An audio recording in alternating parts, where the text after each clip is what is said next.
Hello, everyone. As you know, every episode of ISSA Talk is special, but today is extremely exciting because we are joined by not just one, but two amazing guests. And we're talking about two of my favorite topics, corrective exercise and glute training. I'm Erin Mahoney, VP of Product here at ISSA, and you're probably wondering who our co-hosts are, so let's get the first one. First, we have USC physical therapy and biokinesiology teacher and author of ISSA's very own corrective exercise course, the Dr. Chad Waterbury. Welcome, Chad. Hi, Erin. It's great to be here. Good to see you. Good to have you too. And then our second guest is the key contributor to ISSA's Glute Specialist course. And she has also been a personal trainer for over 11 years and is a national level figure and wellness competitor. Mouthful. Jenny Scott. Jenny, love having you also. Thank you for joining in. Thank you for having me, Erin. So as I mentioned, we're talking about corrective exercise and glutes. And so I'm guessing that, people might be like, why are you guys talking about corrective exercise and glutes? They seem like they're two different things. Chad, from your perspective, is it crazy to be talking about building awesome glutes and corrective exercise in the same ISSA talk? No, they go hand in hand perfectly. From a corrective exercise standpoint, it's just like it sounds. We're trying to correct your exercise to make it better for your body or to reduce discomfort or whatever. And from the glute standpoint, they have such far-reaching effects. So when your glutes are not firing correctly, it can cause low back strain because now the lower back is working harder than it needs to in a deadlift or something like that. Or it can cause knee discomfort because the hip isn't stabilized properly. So when you're doing lunges or step-ups or whatever, it can cause some knee discomfort if the glutes aren't firing correctly. So they perfectly go hand in hand. It's definitely a synergy between these two programs. Thank you for that. Jenny, from your perspective, do you think trainers understand that link? And do you think they make it a link in their everyday practice? So a lot of trainers miss this piece of it. It is so much corrective exercise because strong glutes really don't stand alone. Like Chad was saying, the muscular imbalances, the weaknesses, the inactivity of the glutes, it has to be addressed through corrective exercise for someone to be able to fire their glutes properly and be able to build them or train them properly. Yeah, and so when we're talking about glutes and we're talking about glute strength, we also know there's different types of strength. So Dr. Waterbury, from your perspective and the people that you work with, which is about 50% athletes, what type of strength are you building with the glutes to get them to start activating? Well, that's a great question. There's two broad categories we think about when we think about a muscle working like it should. One is the absolute strength of it, and that's something you would test with like a manual muscle test. For instance, if you wanted to test the strength of the glute fibers that abduct the leg, you'd lie on your side and lift your leg up, and someone would push down on it, and you would feel that resistance. And we've physical therapists like me have been trained to know how much resistance you should be able to apply. So there's that. There's the pure strength with that, but then there's also motor control. And that is a synergy of how your available strength works during the movement. So you have as I said, the basic strength test, but then you have to see if the motor control can work properly. The analogy I like to give is, let's say you wanted to join an orchestra and you're really good at your instrument. So that might be you're strong, but then you're not very good at playing with the orchestra. Your timing is kind of off. You're not really playing in when you should, even though you can play your instrument well, i.e. be strong, you're not really in sync with the rest of the orchestra. And that's where motor control comes in. And that's why those two are very important. So how we would test motor control, and I must say that this does carry over into strength. These aren't two separate entities, but more of a motor control would be something like a step down test. So you stand on a 6 to 8 inch step, you're up to the edge of it, and with one leg you drop like your right heel down to the ground, stand back up. And then someone like me, I look at what your left knee is doing because you're standing on your left leg. I want to see if your left knee is excessively buckling in or buckling in at all. And then that tells me that you probably have poor motor control. So then I'm going to test the glute strength, and you might have weak glutes as well. Usually you do, but sometimes people have decent glute strength, but they just don't have the motor control. So there's two elements to this. Got it. And Jenny, I'm going to jump to you in a second, but real quick, Chad, I love the orchestra analogy. And so let's say you've got a client, a patient that is playing their instrument well, but not in sync with the rest of the group. What are your top 2 go-to exercises to start stimulating that motor control? Well, if we're talking about the glutes and they have sufficient strength, then I would actually have them perform that test as an exercise. The step down test is terrific because it has 2 functions. Function as the test, it can function as the proper exercise to build that motor control.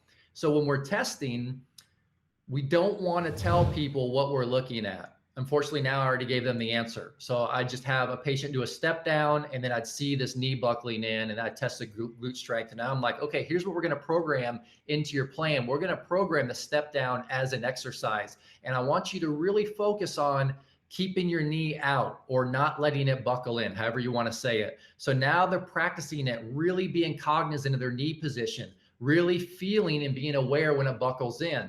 So cueing them to keep that knee out, starting to build more reps and more volume, then that takes care of the motor control, and it strengthens the glutes as well. Perfect.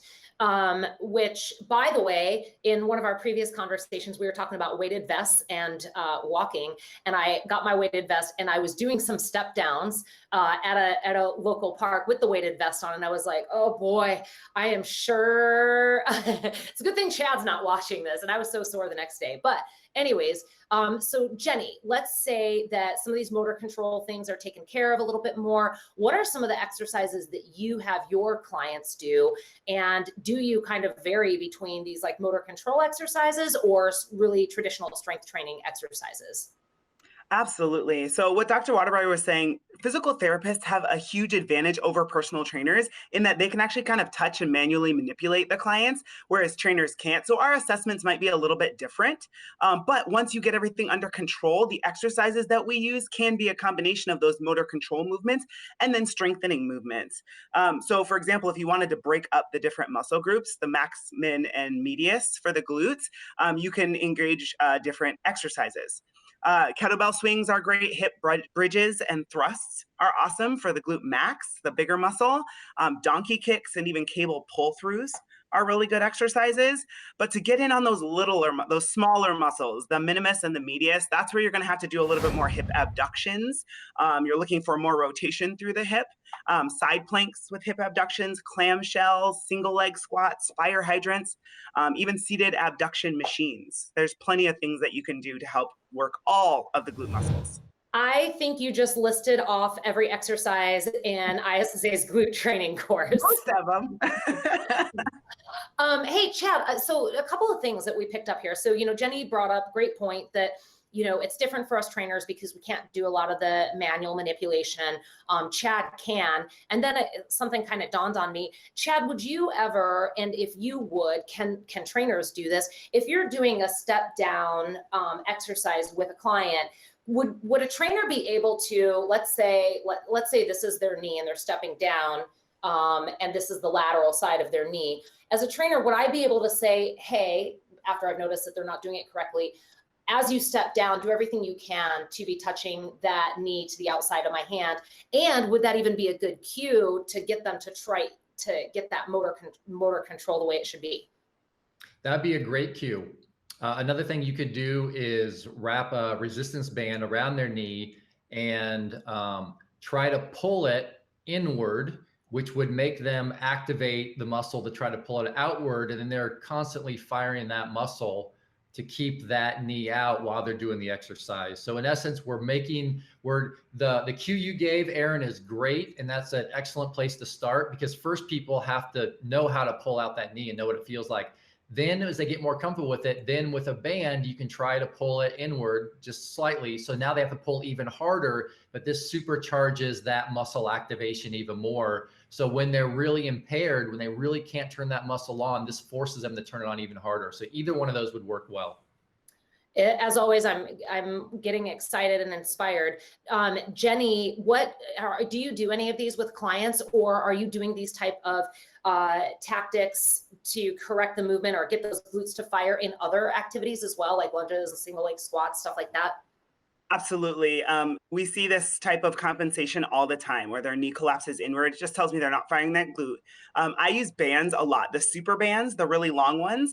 I have a lot of clients do reverse lunges with those. That way I'm not touching them. I have them step into it and it's secured to something like a rig or the wall. And they'll step back into their reverse lunge. That forward leg or forward knee is in the band. And just like Dr. Waterbury says, it forces them to push against the band and use that band as a guide. I use that all the time. And then even mini bands can be great for that. So when they're doing hip bridges or hip thrusts, it adds extra resistance, of course, but it helps them understand if you're pressing out into that band, then you're going to be activating your glutes.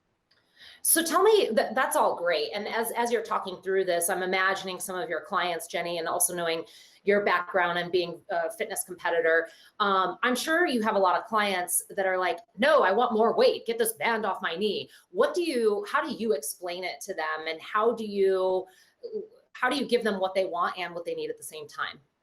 Absolutely. I'm all about telling them, this is where we're going to start. This is your baby step today. And this is where we're going to progress. And here's why. Explaining to them that I'm seeing this compensation. I want this from you. But a lot of times too, when you put a band on somebody and make them do something where they're activating their glutes 4 reps in, they're like, oh my goodness. You're like, yeah, that's why we're doing this. A lot of times they just need to feel it in order to understand that it's working. And then when they go squat next time, maybe they're squatting a little bit more or they're moving a little bit better and it feels different. Yeah, I love that you mentioned that. When we were doing our glutes photo shoot, and actually both of you guys can probably talk to this. One of the guys that was the talent for the shoot, real big guy, works out all the time, but Jenny was making him cry with some, what I perceived as relatively simple exercises. So what do you do about, and maybe Chad, you see it more often, I'm not sure, with your athletes, do you get resistance from them saying, yeah, no, I don't want to do more glute activity, like let's do something that makes me look cooler? I haven't had that problem because people want to see and experience and feel results right away. And a lot of times when these smaller elements of the glutes, like Jenny was talking about, whether it's the glute medius and minimus, these muscles for these big, strong athletes are completely shut down. And this athlete might come to me with some knee pain or whatever. And I'll do a quick manual muscle test. And to make them realize, it's like, see how hard it is for you to resist this? And they're like, wow, like that was really hard to do. I said, okay, now we're going to spend the next couple minutes activating that muscle, really turning it on. And then I do that for a couple minutes and then have them stand up and whatever was causing them a problem, let's say it's a reverse lunge or a lunge, yeah. Have them lunge. It's, how does that feel? Oh, wow. My knee already feels better. So I anticipate any resistance, maybe it's just from experience, but I'm like, I want to show them right off the bat, make it very clear what we're doing and why we're doing it so they can see hopefully an immediate benefit. What does that look like in your traditional world, Jenny, as a personal trainer? Specifically, activation exercises are huge. I use those as a big part of the warm-up. Gone are the days where I used to work in the gyms and you had 30-minute sessions because 20 minutes of that would be spent doing activation, so we didn't get much done. But anymore with my clients or my training, my sports performance with the youth that I work with, we start with mini bands and activation. And sorry to interrupt. I want to make sure our viewers know what you mean by activation exercises. Can you tell us like two quick activation exercises for them? Absolutely. So I use mini bands a lot. So a lateral walk or a monster walk. Monster walks are forward and back, and lateral walks are just one step at a time, keeping essentially a soccer ball between your feet. So keeping that tension in the band and engaging your glutes. Excellent. All right.